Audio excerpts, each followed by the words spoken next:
In the year 563 BC, a prince was born in a town near the Himalayas in northern India. That town, Lumbini, is now in the country of Nepal. According to legend, the birth of this prince, known as Siddhartha Gautama, was accompanied by miracles. A seer predicted that a parting of the ways lay ahead. Siddhartha would either become a world ruler, or if he ever saw, together or separately, a decrepit old person, a diseased person, a corpse, and a monk, he would become a homeless seeker of the truth, and a Buddha, an enlightened one. His father, the Raja, did not want his son to become a religious leader, so the prince was brought up in palatial luxury and protected from knowledge of the outside world. He married young and had a child. Finally, however, he went out into the streets among the people, and for the first time looked upon old age, illness, and death. He sought out the nature of old age, of sickness, of sorrow, and of death. Siddhartha then came upon a Hindu holy man and was deeply impressed by the sadhu's calm and peaceful nature. As a result of this encounter, at the age of 29, Siddhartha left his home, his wife and child, and the promise of earthly power and glory. He took to the roads of India in search of the truth about human existence. The prevailing religion in India at that time was Hinduism, a religion that worshipped many deities and believed that living a life of extreme hardship was the way to gain spiritual merit. As he wandered, dressed in rags and penniless, Siddhartha encountered more Hindu holy men, or sadhus, who deeply impressed him with their simple lives of prayer and meditation. They lived as ascetics, having devoted their lives totally to God. He spent 5 years practicing extreme austerities, sometimes eating only a single grain of rice in a day, and living without shelter. At the end of this time, he realized that he was no nearer to his goal of attaining knowledge and wisdom. He abandoned the austere path of the ascetic and sat down in the shade of a bo tree to meditate. He said, "Let my skin wither, my hands grow numb, my bones dissolve. Until I have attained understanding, I will not rise from here." It was his 35th birthday, and for 7 weeks he sat in meditation, until at last his plea was answered. This is the story that is told of the beginnings of one person's spiritual journey, a journey that gave rise to the religion of Buddhism, the middle way, a path rejecting self-denial on the one hand and self-indulgence on the other. While meditating, Siddhartha had a vision. He saw beings passing away and being reborn, some into happy and others into miserable circumstances. According to the universal law of karma, by which it is believed every act of good or evil will be rewarded or punished in this life or in some other reincarnation.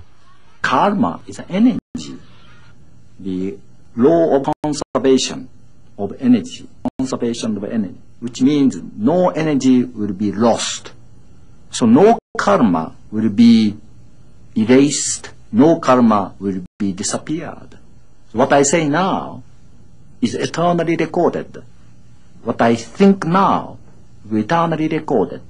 What I do now will be eternally recorded. This determines our tomorrow as well as next year as well as next life. Because he grew up as a Hindu, Siddhartha accepted the doctrine of reincarnation. He saw this cycle of rebirth as a source of human suffering. He saw that all is suffering. Birth is suffering. Death is suffering. Life itself is suffering. The end of this suffering then was nirvana, that is, escape from rebirth. To be sure nirvana could not be achieved in this world. But by attaining a state of bliss, the contentment of no longer worrying about oneself, a person could escape the pain of life. I think the fundamental wisdom of the Buddha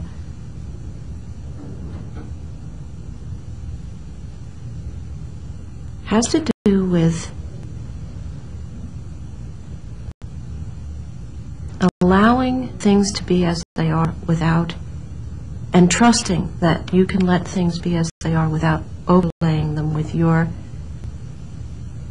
concepts. The Buddha's discovery was that we don't have to create our own world. It's actually, there is a world that doesn't exist in our minds, that just exists. And you can trust that. You don't always have to be manipulating and editing and doing all these things to keep yourself from being harmed or to keep yourself having a great time. He said, if you are always trying to be comfortable, if you're always seeking pleasure, and you're always trying to avoid discomfort, if you're always trying to avoid pain, you're never going to have profound happiness or joy. Because there's a sense that you just want to have things on your own terms, and you'll manipulate it as much as you can so that it comes out your way.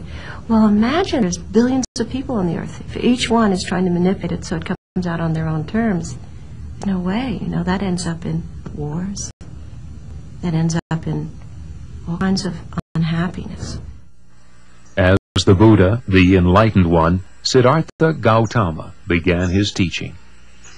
In his first sermon, here in the Deer Park, near Banaras, India, he taught that what he had discovered was the noble truth of the way that leads to the cessation of pain.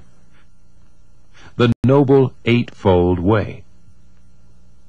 Namely, right views, right intention, right speech, right action, right livelihood, right effort, right mindfulness, and right concentration. For the rest of his life, the Buddha traveled from village to village, teaching his eightfold way. The Buddha died at the age of 80 in the home of a friend who had unknowingly served him a meal prepared with poisonous mushrooms. At the end, he uttered these comforting words. In all of his lifetime, 2 meals stood out as supreme. One was the meal he ate before he sat beneath the bo tree, after which he received enlightenment. The other was the one he consumed at the home of his dear friend, after which he would receive nirvana. Long after the Buddha's death, his teachings were assembled by his followers into a collection called the Pitaka, or 3 baskets, for the writings were made on palm leaves, like those used in basket making. Following the Buddha's death, his disciples continued his work, and this widespread religious fervor resulted in a creative outpouring of great works of art. Today, Thangka painting is a beautiful form of Buddhist art. These paintings depict events in the life of the Buddha and are used as objects of meditation. Some Thangka paintings are so detailed that they are painted with a brush of only a single hair. Thangka artists in Nepal begin painting at a very early age with simpler designs. Metal statues of the Buddha are also a popular form of art. These are cast from brass or bronze and then carefully finished by hand. Animals figure prominently in the Buddhist faith, reflecting the belief that all life is sacred. They are the subject of sculpture and are found at temples where they are fed and well cared for. Sacred mounds or stupas, such as this one at Kathmandu, Nepal, were built to contain Buddhist relics and remains. Many of these stupas were built as Buddhist missionaries spread the faith to other lands.